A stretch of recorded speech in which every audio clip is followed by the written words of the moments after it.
for our opening review, I'm going to turn to Steve because he is an English major of sorts. Of sorts? Of sorts. I'm an MFA, sir. Okay, so I've been really looking forward to this. This is one of my favorite Shakespeare plays. Kenneth Branagh is my favorite director of Shakespeare adaptations. Mm-hmm. And I thought this was amazing from beginning to end. Now, I would have to qualify that because some of the things that are normally taken out in Shakespeare adaptations weren't. So, references to Greek mythology, biblical references, those are usually the first things they get cut because people don't get those. Mm-hmm. And they were left in this. This felt very pure. The songs. They left the songs. The songs are almost always cut out. Yeah. And this felt very pure, very Shakespearean. This felt almost like a stage play. Mm-hmm. Just, sort of tweaked a little bit. Especially for the screen. ending, which I hope we can talk about. Yeah.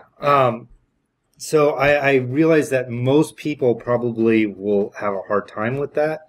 I loved it. I thought it was amazing. Bryce Dallas Howard. How Alvin feels about Chris Hemsworth. No, stop! No, wait.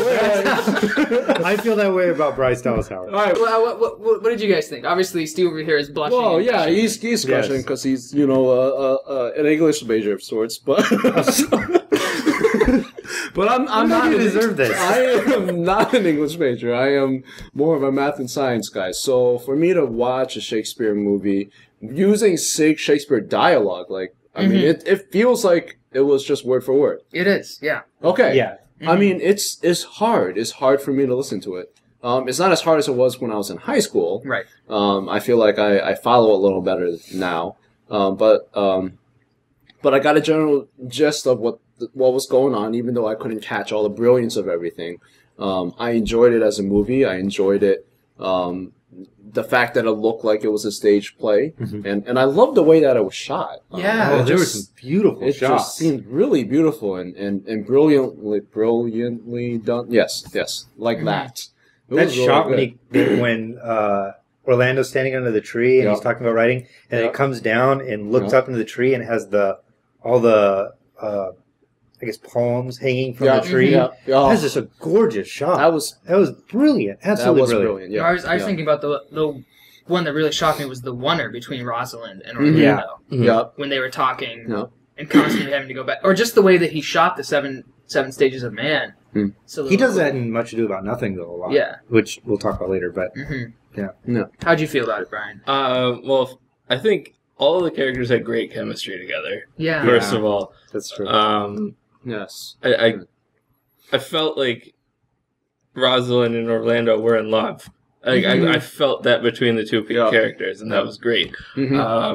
Also, the scenes, they looked like paintings in a lot of when they cut from the paintings on the wall to the scene. Yeah, there were great transitions that way. It's a good way to describe it.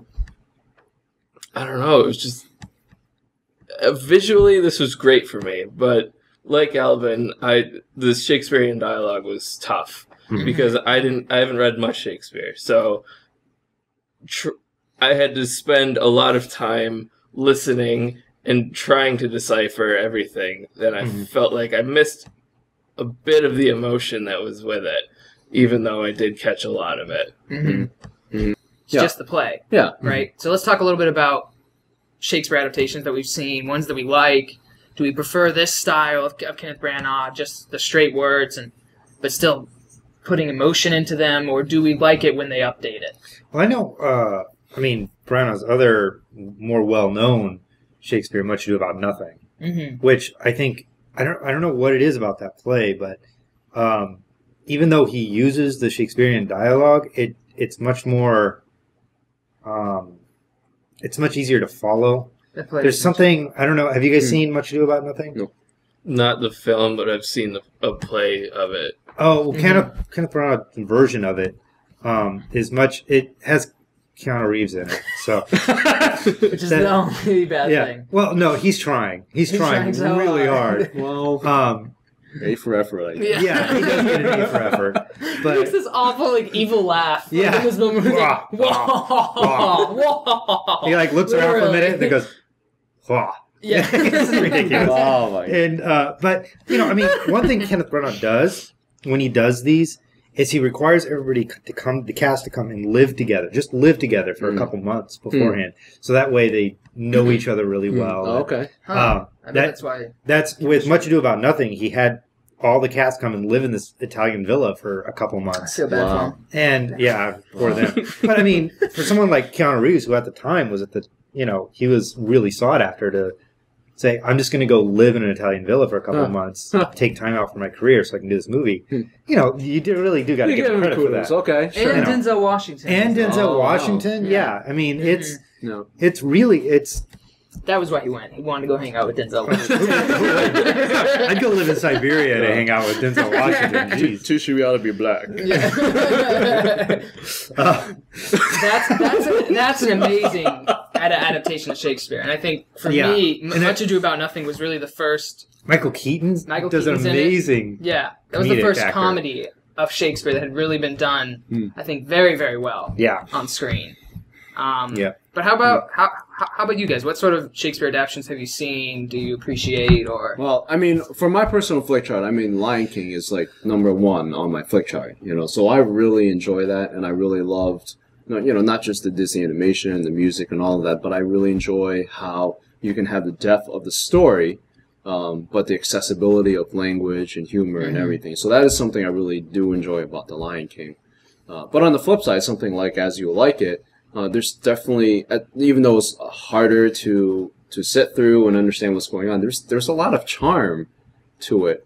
And for something that is this well done, that's beautifully shot as it is, and you know, with the character chemistry, and Bryce Dallas Howard, I mean, she made everything that much better. So I mean, it's hard to say that I have a preference of one over the other. I think if all Shakespeare adaptations were done like this, then I would want to see more like this. Yeah. If they were all as good as this, and Bryce Dallas Howard was in every single one, I would want to watch. I would watch it all the time.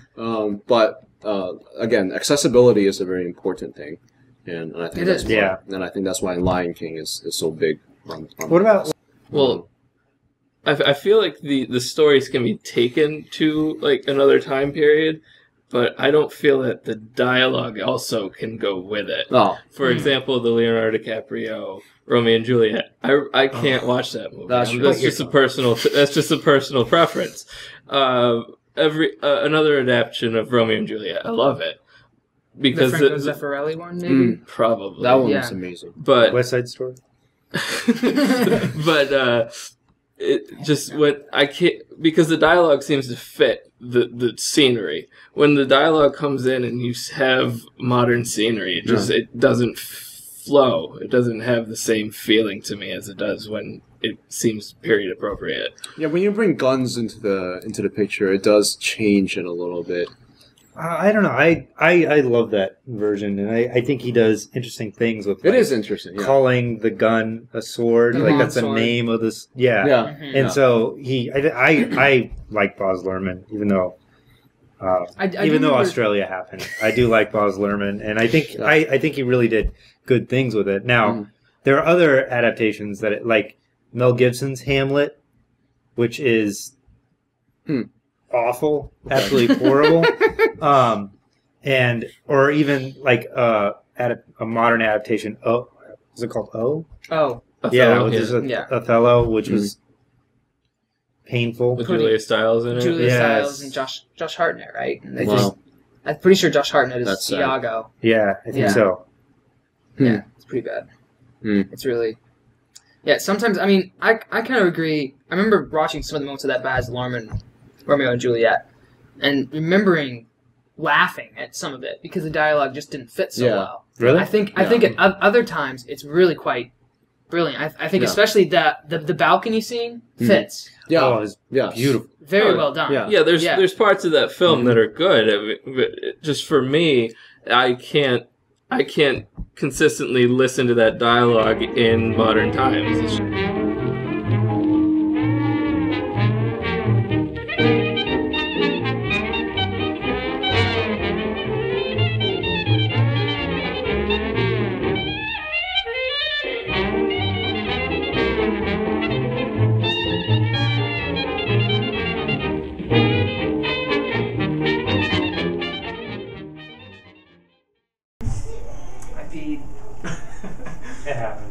on the floor. I got to pee right now, too. Let's see if I'll make it. Yeah. All right.